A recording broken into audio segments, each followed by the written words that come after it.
Well, hello everyone. And hey, Francisco, thanks for stopping by the studio. Thank you. Thank you for having me. Hey, it's a pleasure.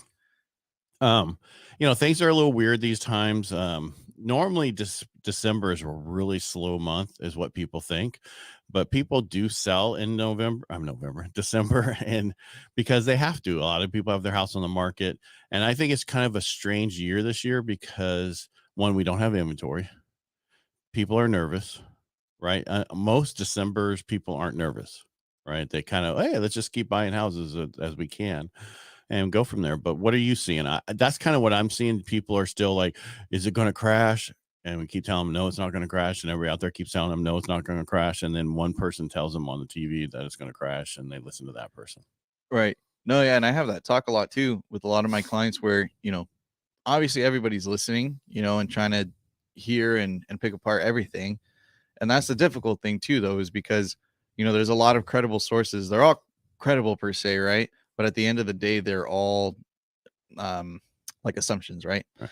Or just guesses of what's really going to happen. And the thing is, you're right. It is a little bit slower, like there's a bit more anticipation, but still houses are selling. I mean, I've been doing, open houses, and there's a lot of people coming through still. So there are a lot of buyers out there. And I always tell everybody, I'm happy that they're doing it, and I encourage it, because even if you're not ready exactly right now, there's always that good aspect of going out and still seeing stuff, and just keeping an eye out for what you like and seeing where it ranges and everything. Right. So things are still moving. I mean, things are moving relatively quickly too, and at the end of the day, it just depends on pricing. We just got a listing up in Modesto, and it was priced very well. It had a lot of attention and already 2 offers. It's again, price it right. That's the key. Sellers are in a year ago market, and buyers are in a future market, and they're coming, hopefully come together. But I know a couple of them, I'm related to them, and and I have nothing to do with them. So I just get away from them, let family deal with it, whatever. And they're, are over, they think they should get the price of some other house in the neighborhood, and they don't understand how their house is different and that house is this. And just because a house in the neighborhood's listed for more than yours and it's still on the market doesn't mean it's worth what it's listed for. Right. Yeah. And then, and that's what I tell buyers a lot of right now too, is that, you know, appraisers are taking more time on their appraisals too, because it's like they're not slammed. Right. So they're giving really true values. And at the end of the day, I mean, that's the biggest thing for me, right? Is like I always tell everybody, is if you can get the house for value, if it's going to an appraiser and they're doing, their due diligence and really going through everything and still giving proper value, you won't overpay at the end of the day. So, and that's the good thing. And I think that, that's one of the biggest things that people overlook. And it's funny now, with a lot of the clients that I am meeting, the newer clients and everything, I ask them, how long have you been shopping for? And, obviously if it's just a few months or something like that, they don't really see that big difference.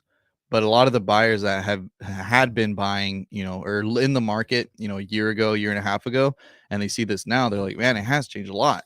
They see the big difference. I mean, they know how crazy it is. Or even just the other day, I actually met up with it was a woman who had just bought, and she wanted her sister to buy and be a little bit closer to her. And, it's like she was telling her sister, she was like, I bought a while ago. She was like, yes, I got a good rate. But she's like, look at how calm it is. Look at how you could take your time. I mean, she remembers the times, where it was lines outside of doors. It's going to be there again. Right. In could be, 3 months, 6 months, 9 months. We're going to be there again. That's what people don't realize. Yeah. And that's the scary part. And that's where it's like, it's good to also see, like we always talk about how you typically do hear a lot of people that are in people's ears telling them, like, yeah, don't buy. But again, it kind of just shows the difference, because she had bought and she's obviously telling her sister, like, hey, you should buy, so a lot of the times, it's like we say too, those people that are in people's ears tend to be people that haven't bought yet, that just always constantly have that fear of purchasing. Right. So with her, it was different, completely different. Right. And don't take unsolicited advice. Right. If you haven't asked for that advice from that person, don't take it. Because like you said, They're not wanting you to buy if they have not bought before. They want to buy before you. And again, you have to rent or you have to buy. There's your two choices. Yeah. And for most people, it's $2,000 a month or more for rent. Well, you're throwing away $24,000 a year, or you can pay another $500 a month. And now all that is an investment. Or like I had somebody from the Bay Area that I'm talking to. And I'm like, okay, you're paying $5,000 a month right now for rent. For $1,500 more, you can now take that same 65 grand and put it into your house. Right. And that's a huge, everybody they don't look at the payment of rent as a cost, like the throwing it away. They look at the difference in the two. They like, oh, that's just so much more a month. Right. So, and that's what's funny is people always, they see the ladder, right? They see like, okay, I'm paying more a month, but they don't realize how much you're throwing away a month, or just if you times it by 12, then it really hits them. You're throwing away $36,000 a year. You only make 70, so half of your income you're throwing away. Yeah, no, that's crazy. So, and it's it's one of those things too where a lot of people don't really, they just don't put it in a perspective. And what they don't realize is the longer you stay there, the better your situation gets. Right. You refinance, you get into a situation where you're gonna ultimately be paying less than what you're currently paying for rent. Yeah, because rents will go past what we're at right now for mortgages. Eventually, give them another 12 months. They're going to continue to go up. They've never been in a period of time where rents went way down for 10 years or 5 years or 3 years. It might drop for 1 year, like in a pandemic where that whole thing happened. But guess what? They didn't drop that much. It was just dropped because people didn't pay, and now they have to pay, and it's a totally different world. Stop. So people are so worried about overpaying for a property, making a mistake. What mistake are you going to make? Yeah. I paid 10 grand more than I should have. And 2 years from now, is it going to matter? 5 years from now, is it going to matter? No. Stop worrying about the mistake is not buying. So that's what they don't get, whoever they are. I'm just saying they're so worried about making a mistake of buying too much. They're not looking at the fact that they're going to miss out on an opportunity greater than any other time in history. Right. No, and it's that fear that just holds everyone back. And it's crazy too, because right now, a lot of people that I help, the people that I'm helping right now that don't have that fear, they're willing to buy even with the, with the rates being a little bit higher, right? Which realistically, I mean, they're history, they're still the greatest rates we've ever had. Right. Historically. That's the word I was looking for. And the people that understand that, everybody that I'm helping purchase right now, whether they have the plan of leaving, going out of the state, or just going down somewhere else in the state, they all have in mind that the house that they're buying now, they want to hold on to.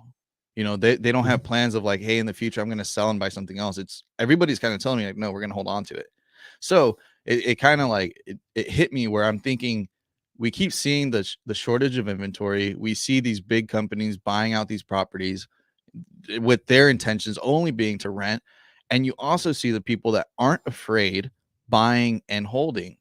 So inventory will just keep minimizing, and it's like I tell everybody, if you don't get out there and you don't buy, you will never have that sense of security, and that's what I always preach is that, that's one of the biggest things that houses offer is that security. And for a lot of people, it's going to keep going to a point where, like you said, not buying is the mistake, because the more you wait, the harder it becomes to obtain. Correct. Did you know in the last so many years, 1 in 4 single family homes were bought by a corporation or LLC? Right.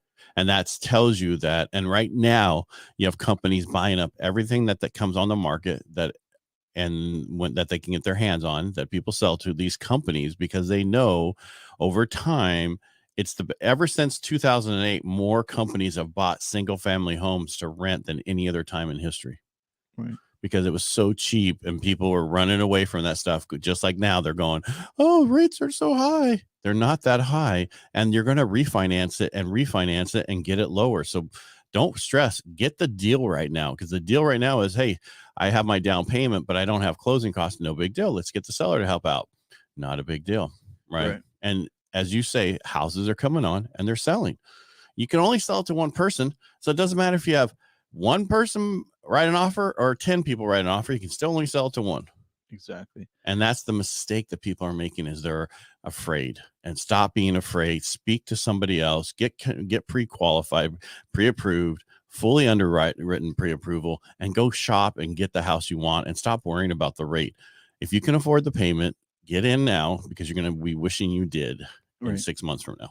Yeah. Biggest thing I could say too is quit disqualifying yourself. Like, you know, like Ed said, go to a lender. You know, Ed, I mean, he's got tons of programs as well. You know, I actually I ran into somebody at an open house, and they actually told me that they had used Lending for Living as well for VA, and you know, one of the best rates out there too. So, you know, get out there, get qualified, and then, you know, make that determination. Then, you know, say, okay, you know what? I really can't do it. But up until then, all that you're doing is disqualifying yourself, and you know, it's not the best way to go about Well, it. stop thinking you can't do it, because the people who think they can't do it usually are the ones who can, and the ones who think they can do it are the ones who can't. It's just kind of weird like that. So stop worrying about it. Let me talk to you, and then we'll get you out there so you can start shopping, because you need to start looking. Why do you want to throw away $2,000 to $3,000 a month in rent? Right. Because I mean, just here's what you can do. Take that $2,000, go walk out front, put it on the walkway, and let somebody come and take it. Because that's what you're doing every month, right? No, seriously. Yeah. Or, you know, the when it really stings is when, you know, you really understand that all that you're doing is helping pay someone else's, you know, dream Mortgage. off, right? They're paying theirs off. So it's kind of like, Because apartment complexes are no different. They're owned by an investor company or whatever, and you're doing the same thing there. They have a huge loan, and you're paying that off also. It's no different whether an apartment or a single family home. You're still paying somebody else's mortgage. So stop doing it. Do your own. Get out there now. definitely. All right. Thanks again for coming by today, Francisco. Always have fun talking to you, because you get a little different perspective, because you're a little bit younger than me. So it's always good to know, because, and you know, if you guys are looking for somebody to know, he hustles like nobody else's business.